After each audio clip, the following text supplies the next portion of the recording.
Jadi, nah inilah kita di sini kita mau melakukan yang namanya penanaman, ya, di replanting. Karena penanaman ini adalah suatu hal yang bisa dibilang kita sakral untuk tanaman kelapa sawit. Kapan kita salah di penanaman ini, salahlah ke depannya kita, ya, karena kapan sudah kita tanam, ya, kita mengenangnya 25 atau 30 tahun yang akan datang. Nah, itu panjang, ya, makanya di penanaman ini jangan sampai salah. Artinya syarat dan ketentuannya harus sesuai dengan SOP-nya. Tidak boleh salah. Ya, kalau salah nanti hasilnya juga salah, karena kita harapkan panen perdana nanti bisa mencapai target yang ditentukan, yaitu minimal 12 ton per hektar, ya. Nah, jadi langkah-langkah pertama, nah ini kan kita di replanting. Ini dulu sebelum kita seperti ini, itu pokoknya tegak seperti itu, ya.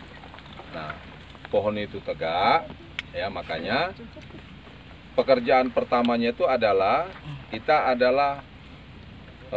pancang rumpukan, ya, pancang rumpukan, makanya dirumpuk kita seperti ini, ya. Nah, pancang rumpukan, dipancang rumpukan disesuaikan dengan SPH yang akan ditanam atau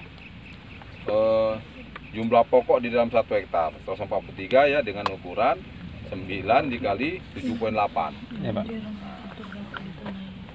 Jadi rumpukannya itu juga disesuaikan, berarti dikali 2-nya lah setiap rumpukan itu kan, 7,8-nya dikali 2. Nah, jadi supaya tidak salah, supaya tidak membentur titik tanam atau big hole.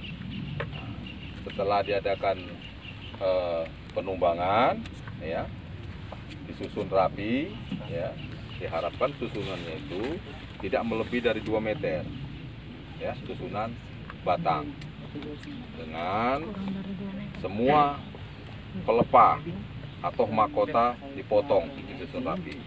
Nah, setelah itu, setelah perlakuan kita penumbangan, baru kita lakukan pemancang titik poin untuk membuat bihul ini, ya, untuk membuat bihul ini. Dan bihul ini disesuaikan dengan titik tanam yang ukuran tadi 9,78.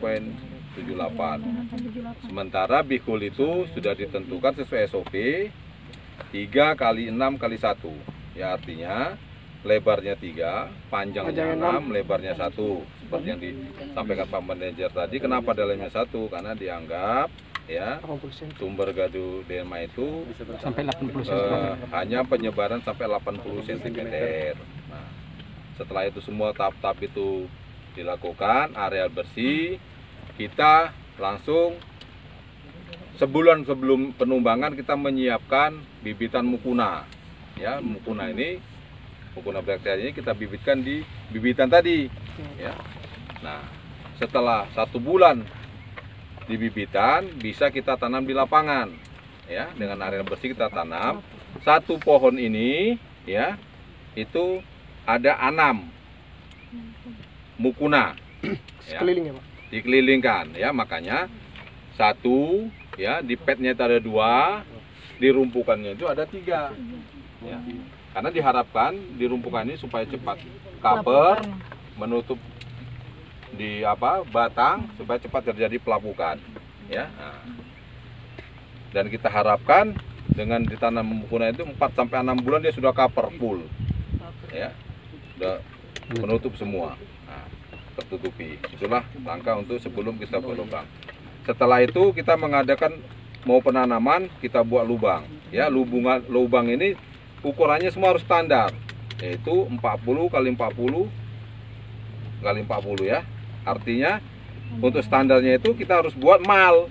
Nah, jadi pekerja itu kalau nggak kita kasih mal begini bisa suka-suka hati. Inilah kontrol kita, ya, kontrol kita. Jadi kalau misalnya Pak Mandor, ada Pak Asisten dan semua datang, dia bawa mal, tinggal suruh aja, kau masukkan itu. Nah, kalau dia gini berarti udah, sudah. Ini diginikan juga, sudah, berarti sudah standar.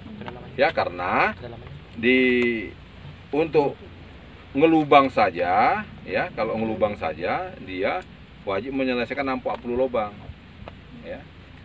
ya, 40 lubang yang di big hole ini kemampuannya setelah kita analisa rata-rata.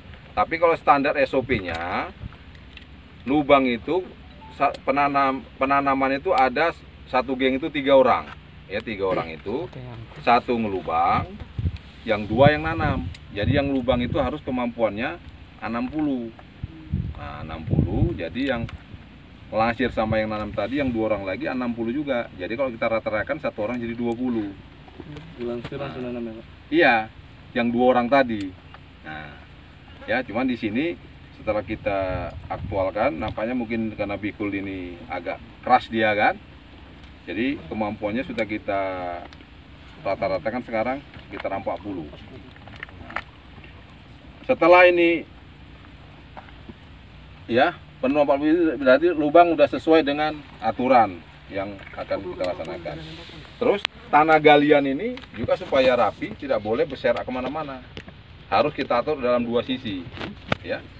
Kalau kita nanamnya di areal flat tanpa pikul, bisa saja kita sisi sebelah utara kita taruh topsoilnya yang 20 cm tadi, sisi sebelah selatannya kita taruh subsoilnya 20 cm. Nah, itu boleh. Tapi kalau yang ini mau mana saja nggak jadi masalah, tapi dibagi 2, ya. Nah, jadi dasar tanah dan dinding lubang, ya, dasar tanah dan dinding lubang ini kita harapkan untuk mencegah penyebaran atau infeksi tadi dari Ganoderma tadi, jamur Ganoderma, ya. Setelah 200 gram kita masukkan M-Coat, ya, M-Coat yang 200 gram, ya. Setelah itu kita masukkan lagi pupuk CRP yang 400 gram, ya, itu yang di dasar lubang. Baru kita masukkan bibit, ya. Bibit juga cara masukkannya nanti tidak sembarangan, dipotong dulu polybag dari bawah, ya kan, jangan putus, ya kan. Nah, baru diangkat sedikit, baru dimasukkan ke lubang supaya tanahnya nggak pecah. Polybagnya jangan dibuka dulu. Setelah di dalam, baru sama karter dipotong, dikeluarkan polybagnya, ya. Baru dimasukkan tanah, dipadatkan tanah, digejik. Nah, itu namanya gejik, ya, dipadatkan, ditugal. Nah, ditugal padat, ya, sampai terisi kira-kira 3/4 tanah itu. Baru kita masukkan lagi pupuk M-Coat yang 400